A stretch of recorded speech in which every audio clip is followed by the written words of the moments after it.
Hi, Brad here with Engadget, and what you're seeing here is the Samsung Galaxy S2 Skyrocket with AT&T. Skyrocket is a pretty important word here because it is implying speed. Well, it is certainly supplying that because it has LTE inside and is running on AT&T's network, which is a pretty big deal because this is the very first LTE smartphone that we've seen on AT&T thus far. Now, it's come out at the same time as the HTC Vivid, so these two phones together are really ushering in the new era of the true 4G functionality or connectivity on AT&T. So it's definitely an important deal.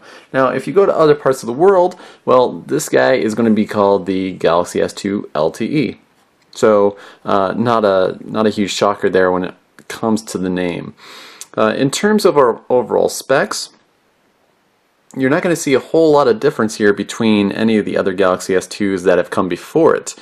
Now, it's going to be a little bit different than the AT&T version simply because it's a 4.5-inch screen instead of the 4.3 that you see on the first version. You'll also notice a difference in processing speed and the kind of processor that's inside. So the first AT&T Galaxy S2 and the Sprint Epic 4G Touch and the international Galaxy S2 all have the Exynos processor inside. A Samsung homegrown processor running at 1.2 gigahertz. It's dual core, and it's certainly the bee's knees when it comes to overall performance on any phones that we've played around with thus far. Now, that's not to say that this Qualcomm 1.5 gigahertz processor is any slouch either. This one actually is quite responsive, and unless you are just playing with the two side by side, this one alongside an Exynos processor, you're not going to see any difference. And the differences that you would see are just incredibly minor. So for overall functionality and use and responsiveness, this one works great. Also has a gigabyte of RAM in there, which is always comes in handy. Quick tour of the phone here. So it looks like a Galaxy S2, it feels like a Galaxy S2, and sure enough, it even has Galaxy S2 on the logo on the back. So we know it's part of the same family, it just has the LTE included.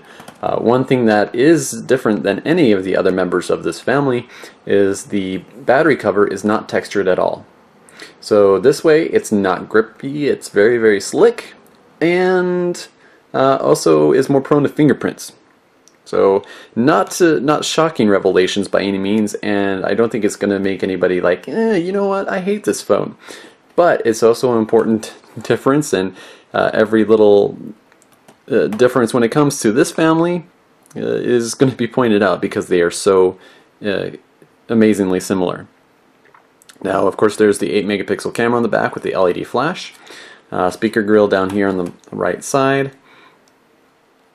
Power button, 3.5mm jack, and the volume rocker. Nothing to it. Again, no camera button, which we're always sad to see it left out.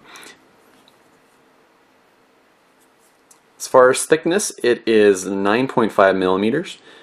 Now, when you compare it to the international Galaxy S2, that's a millimeter thicker, and the AT&T version is half a millimeter thinner than this version here at 8.9mm.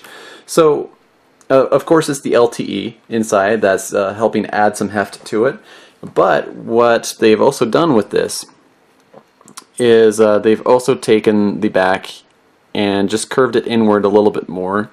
So that way it doesn't feel as blocky or bulky, and it's still pretty comfortable to fit in your hand.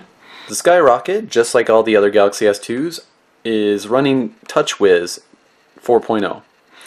And this is overlaid on top of Android 2.3.5. This one is ice cream sandwich ready, by the way. AT&T has come out and confirmed that it will be getting Android 4.0.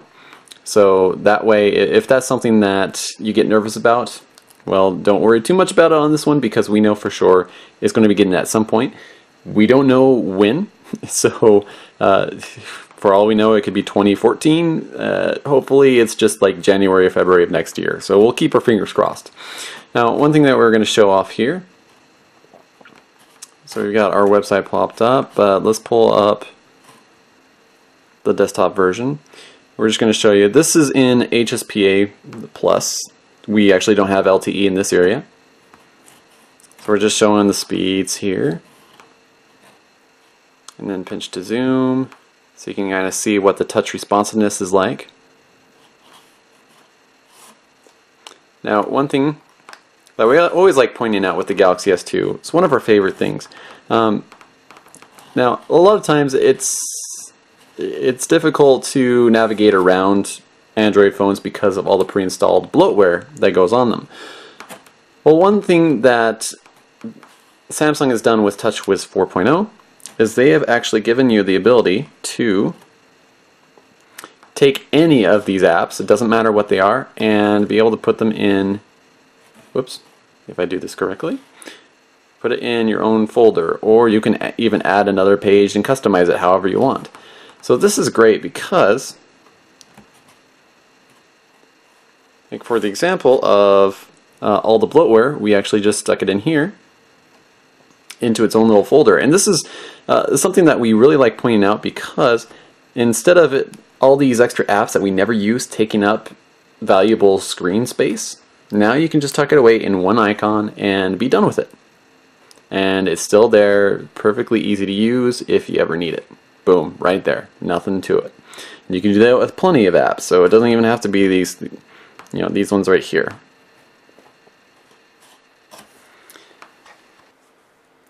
On the Galaxy S2 phones, we also really enjoy showing off the motion controls. This is something that, even though it may not seem to be the biggest deal in the world if you don't have, it actually could come in quite handy, especially if you're just worried about only doing one finger operations.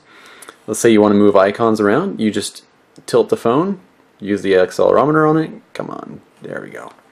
Never wants to work when you do the demo. So that's all there is to it there. Now let's say you go into the web. This is another good example. Instead of doing pinch to zoom, let's say your fingers are just really tired, you don't want to exercise them anymore.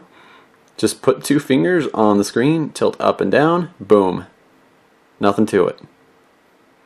So, or else, you can just get your fingers a nice little workout and do the standard pinch to zoom like we always know.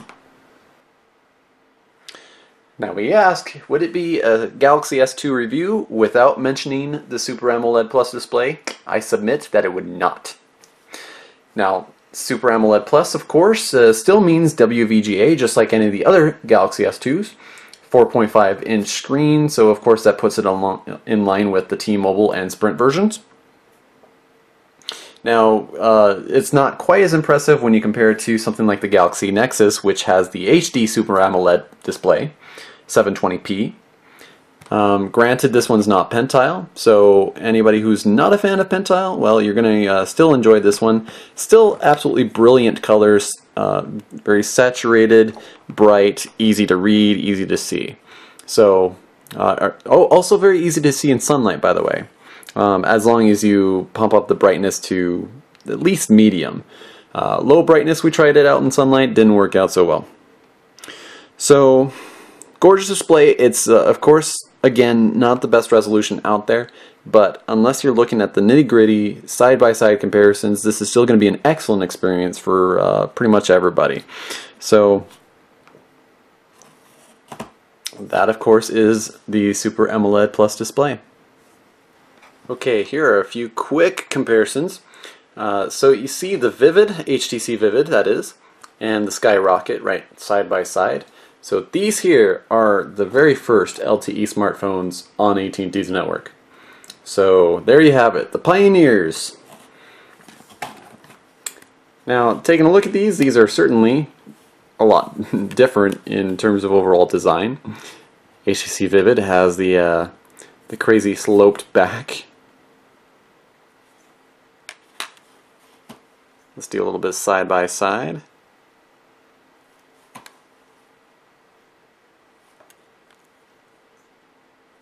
Okay, and then in relation to a smaller device, we happen to have the T-Mobile G2X here, 4-inch screen versus the 4.5 on these ones here.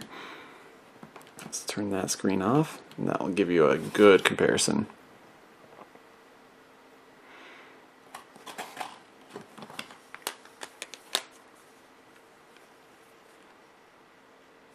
terms of thickness.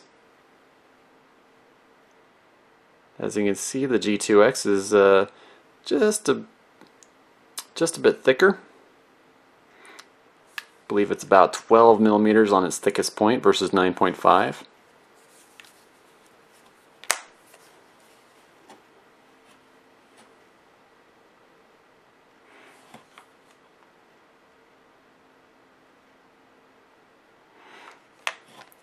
And there you have it.